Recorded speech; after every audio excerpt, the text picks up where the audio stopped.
Hello. Okay, I just want to do this quick video on setting your timeline attributes here. At the moment here we have a 4:3 timeline, your square image. Everyone should now be shooting in 16:9. That's what the camera's default to. That's the nice cinema frame.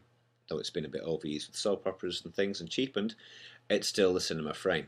So if I was to bring this trailer here down to this timeline, it's now going to be rendered as 4:3. If you exported this, it would include the mats on and you would have a 4:3 image. So that's not going to be very good for your 16:9 widescreen televisions. So to change the timeline, we need to go to, if you go to Final Cut Pro and Audio Video Settings, you'll see here the sequence, which is the timeline, is set to DVPAL. DVPAL is our British format, NTSC being American. We want widescreen, so we need to change this to DVPAL anamorphic, and anamorphic is your widescreen images.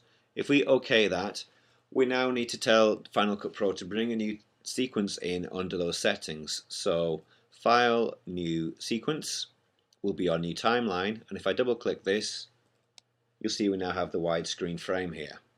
Okay, so now drag my trailer into there. Sorry, and you still have the full image. Okay. Sometimes when you bring your widescreen footage into a widescreen timeline, it's just how the settings when they're capturing. Sometimes it doesn't remember that it should be stretched to anamorphic. Okay, so we've got a squashed image here.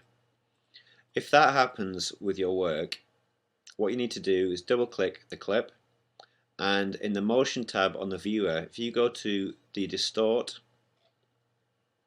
drop down menu, you should see, right, this might not be the case, but you should see that in the aspect ratio it will say 33.3 or minus 33.3.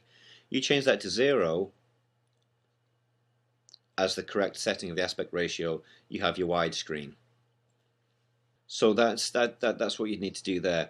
If you're going through that as well, if you've got, bear with me imagination wise here, if you've got a few clips and you've changed the attributes of this one, so we've changed the distort attribute here. If you want to do that to the rest, you don't have to go into each clip and go back to the distorts. What you do instead is the clip you've already altered, go to Edit Copy or Apple C, highlight the other clips, you can see you can draw a box around them here, and you'll be pasting over the attributes. So the attribute you need to paste over is our distort that we've changed. You do that, and all the other images will change to that element. Usually paste your attributes quite often. If you're going through like scale or changing a lot of text to the same animation, again you can paste the attributes over as opposed to trying to fix each one. It works very well with color correction, which we'll go on to at another point. Okay, that was just a quick video to go through the timelines. Okay, cheers.